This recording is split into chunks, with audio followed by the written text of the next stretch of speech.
الحمد للہ وکفى وسلام علی عباده الذین اصطفى اما بعد۔ محترم ناظرین، السلام علیکم ورحمۃ اللہ وبرکاتہ۔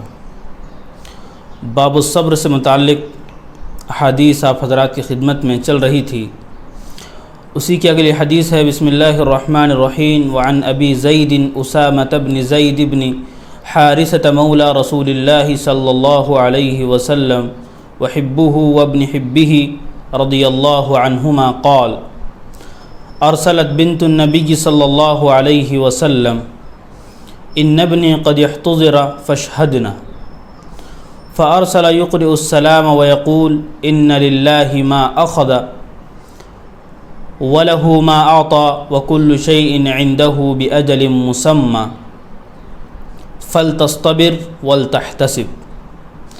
فأرسلت إليه تقسم عليه ليأتينها فقام ومعه سعد بن عبادة ومعاذ بن جبل وأبي بن كعب وزيد بن ثابت ورجال رضي الله عنهم، فرفع إلى رسول الله صلى الله عليه وسلم الصبي فأقعده في حجره ونفسه تقعقع ففاضت عيناه، قال سعد رضي الله عنه يا رسول الله صلی اللہ علیہ وسلم ما هذا؟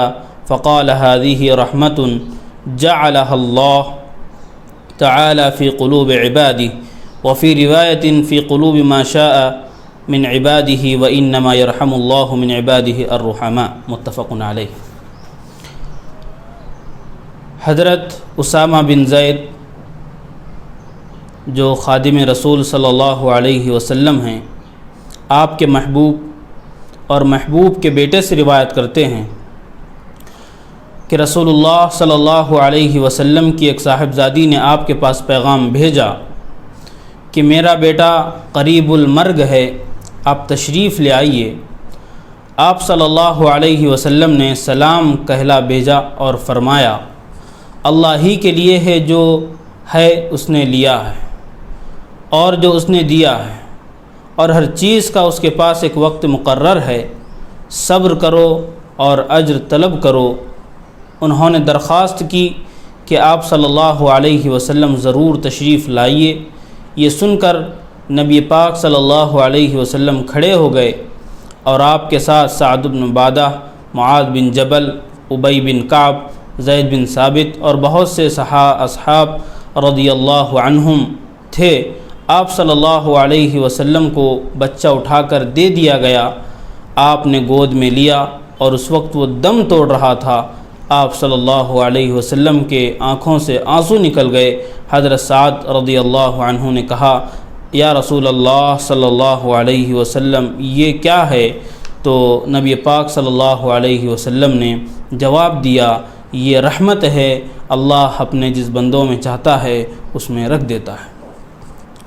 اس روایت کو امام بخاری اور امام مسلم رحمۃ اللہ علیہ نے نقل کیا ہے۔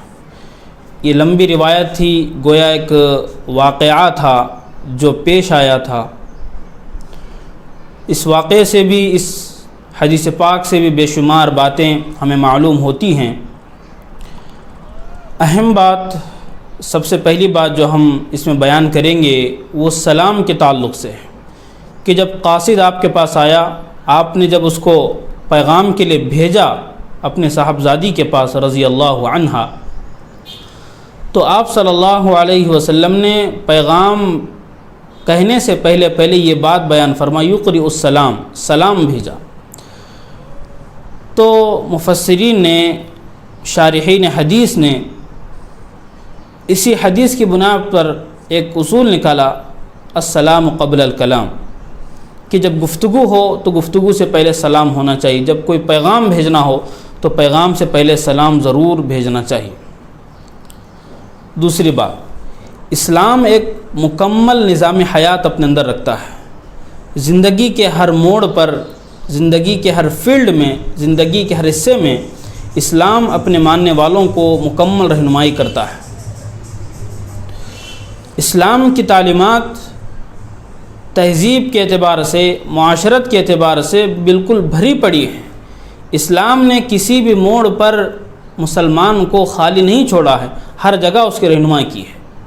تو اسی کے ساتھ ساتھ اس میں ایک چیز جہاں پر اسلام نے بہت ساری چیزوں کی ترغیب دی، وہاں پر ایک چیز یہ بھی ہے کہ اسلام نے سلام کی بھی ترغیب بہت دی ہے۔ بے شمار احادیث میں نبی پاک صلی اللہ علیہ وسلم نے سلام کو عام کرنے کی تاکید فرمائی ہے، ترغیب دلائی ہے۔ قرآن پاک کے اندر بھی بے شمار آیتوں میں سلام کے متعلق باتیں بیان کی گئی ہے۔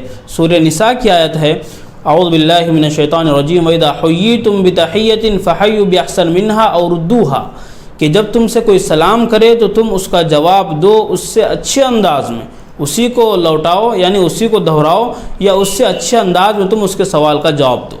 ایک دوسری جگہ اللہ رب العالمین نے سورہ نور کے اندر یہ بات بیان فرمائی فَإِذَا دَخَلْتُمْ بُيُوتًا فَسَلِّمُوا عَلَىٰ أَنفُسِكُمْ تَحِيَّةً مِّنْ عِندِ اللَّهِ مُبَارَكَةً طَيِّبَةً کہ جب تم گھروں میں داخل ہو تو تمہاری ذمہ داری ہوتی ہے کہ تم گھروں میں داخل ہونے سے پہلے سلام کیا کرو۔ تو یہ آداب سکھائے گئے ہیں، کس طرح معاشرے میں رہنا، یہ آداب سکھائے گئے ہیں۔ اور بے شمار احادیث ہیں۔ ایک مرتبہ نبی پاک صلی اللہ علیہ وسلم کے پاس ایک صحابی رسول صلی اللہ علیہ وسلم آئے اور پوچھا ای الاعمال افضل، اے رسول اللہ صلی اللہ علیہ وسلم کون سے اعمال سب سے افضل ہے؟ آپ نے فرمایا تطعم الطعام وتقرئ السلام عرفت ومن لم تعرف، ایک ہے لوگوں کو کھانا کھلاؤ، دوسرا ہے لوگوں کو سلام کرو چاہے تم جانتے ہو چاہے نہ جانتے ہو۔ تو یہاں ایک بات یہ سمجھنے کی ہے کہ سلام صرف جاننے والے لوگوں کے لیے نہیں ہے، ہم صرف جس کو جانتے ہیں اس کو سلام کریں یہ نہیں، بلکہ اگر وہ مسلمان ہے چاہے ہم اس کو جانیں چاہے اس کو نہ جانیں، ہر اعتبار سے ہم کو سلام کرنا ہے۔ یہ ہماری دینی اور اخلاقی اور ملی ذمہ داری ہے اور ہمارا فریضہ ہے۔ دوسری بات، اب سلام کی بات آئی تو سلام کو مکمل کرنا ہے۔ نبی پاک صلی اللہ علیہ وسلم مجلس میں تشریف فرما تھے، ایک صحابی آئے السلام علیکم کہا اور بیٹھ گئے۔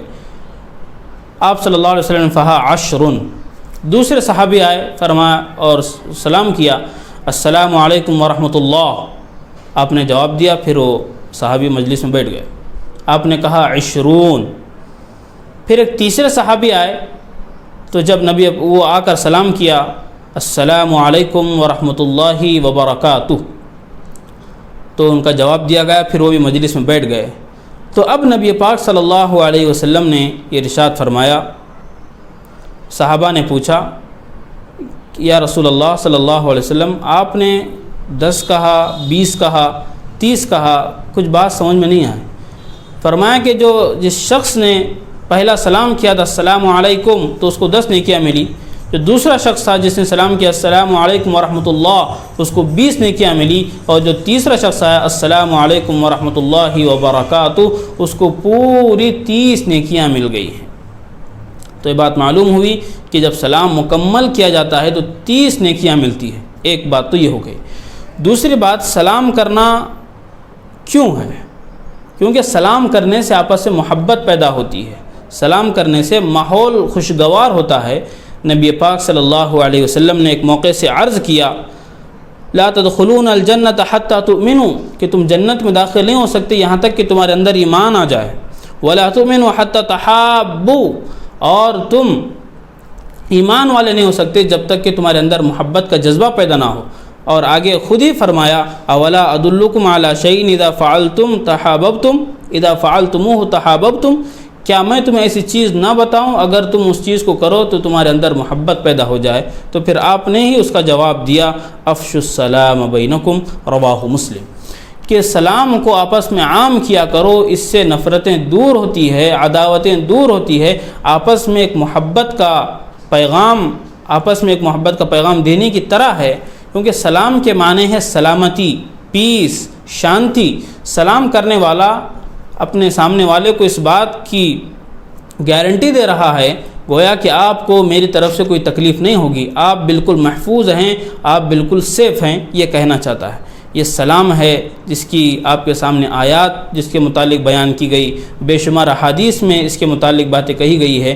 تو آج ہمارے معاشرے کے اندر سلام بہت کم ہوا ہے، تو ہم سلام کا زیادہ رواج کریں کیونکہ اس سے محبتیں بڑھتی ہیں، نفرتیں دور ہوتی ہے، اور کیونکہ ہمارا اسلام کا یہ طریقہ ہے کہ اس نے کہا جب بھی آپس میں ملو تو سلام کرو، اور ایک حدیث میں اور آیا ہے کہ مسلم کے ایک مسلمان کے دوسرے مسلمان پر 5 حقوق ہیں، ان میں سے ایک حق ہے سلام کا جواب دینا بھی۔ سلام کرنا سنت ہے، اس کا جواب دینا واجب ہے۔ ہم کوشش اس بات کی کریں کہ ہم پہل ہو کر سلام کریں، یعنی پہلے سلام کرنے والے بنیں، کیونکہ حدیث میں آتا ہے کہ جو سلام میں پہل کرتا ہے وہ کبر سے محفوظ ہو جاتا ہے۔ تو ہم سلام کی پابندی بھی کریں، یہ ایک ادب کے ساتھ ساتھ ایک عبادت بھی ہے کہ ہم پورا سلام کریں گے تو 30 نیکیاں ملیں گی، تو ہم اس پر اہتمام کرنے کی کوشش کریں۔